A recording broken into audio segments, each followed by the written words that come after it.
मंदिर में गए। एक मनुष्य वहां सुंदर फाटक पर था, जो कभी भी पांव पर नहीं चला था। वो धन के लिए लोगों से भीख मांग रहा था।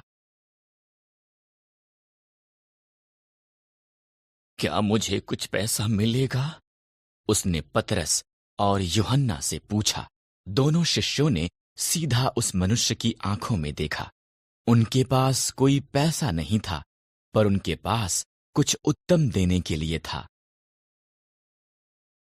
हमारी तरफ देख, पतरस ने कहा। मनुष्य ने पैसे की उम्मीद की। मेरे पास चांदी या सोना नहीं है, पतरस ने कहा, पर मेरे पास कुछ और है जो मैं तुम्हें खुशी से दूंगा। यीशु मसीह नासरी के नाम में, पतरस ने कहा, उठ, चल फिर। पतरस ने मनुष्य का हाथ पकड़ा और उसके घुटनों में शक्ति भर गई। मनुष्य उठा और चलने लगा। वो पतरस और यूहन्ना के साथ मंदिर के आंगन में गया। शीघ्र ही वो केवल पैदल नहीं चल रहा था, वो आसपास उछल कूद रहा था और परमेश्वर की प्रशंसा कर रहा था। लोगों ने उसे फाटक पर देखा था।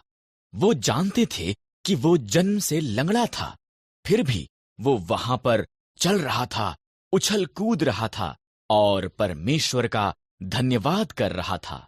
हर कोई आश्चर्यचकित था। पतरस ने लोगों को उसके बारे में बताया जिसकी शक्ति ने मनुष्य को चंगा किया था। उसने यीशु के बारे में उन्हें बताया। जब वो बता चुका तो उनमें से बहुतों ने भी यीशु का अनुसरण करने का फैसला किया। यूसुफ ने पोतीपर की अच्छी सेवा की। पोतीपर की पत्नी ने चाहा कि यूसुफ परमेश्वर के विरुद्ध पाप करे। यूसुफ ने इनकार कर दिया, इसलिए उसने उसके बारे में झूठ बोला। पोतीपर ने अपनी पत्नी पर विश्वास किया और यूसुफ को जेल में डाल दिया गया।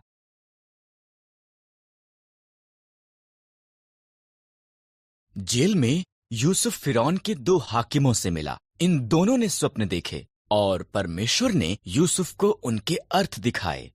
यूसुफ की व्याख्या सच्ची हुई। पिलाने हार को आजादी मिली, पर पकाने हार को फांसी दी गई। 2 साल बाद फिरौन ने व्याकुल कर देने वाले 2 स्वप्न देखे। पिलाने हार को जो यूसुफ ने उसके लिए किया था याद आया और फिरौन को बताया। इस तरह फिरौन ने यूसुफ को बुलाया और उसे अपने स्वप्न बताए।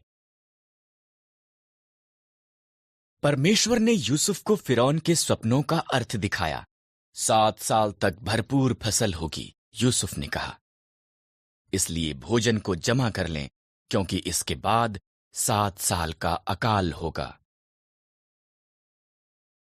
फिरौन यूसुफ की बुद्धि से प्रभावित हुआ, इसलिए उसने यूसुफ को सारा भोजन एकत्र करने का जिम्मा सौंपा। फिरौन को छोड़ मिस्र में कोई भी यूसुफ से ज्यादा शक्तिशाली नहीं था। यूसुफ के भाई मिस्र में भोजन खरीदने के लिए गए। उन्होंने यूसुफ को दंडवत किया, पर उसे पहचान नहीं पाए। जब उसने देखा कि वो बदल चुके थे, तब उसने उन्हें बताया कि वो कौन था। भाई भयभीत हो गए थे। तुम लोगों ने मेरे लिए बुराई का विचार किया, यूसुफ ने कहा, परंतु परमेश्वर ने उसे भलाई के लिए प्रयोग किया। हमारे पूरे परिवार को मिस्र में ले आओ, हमारे पास खाने के लिए भरपूर होगा।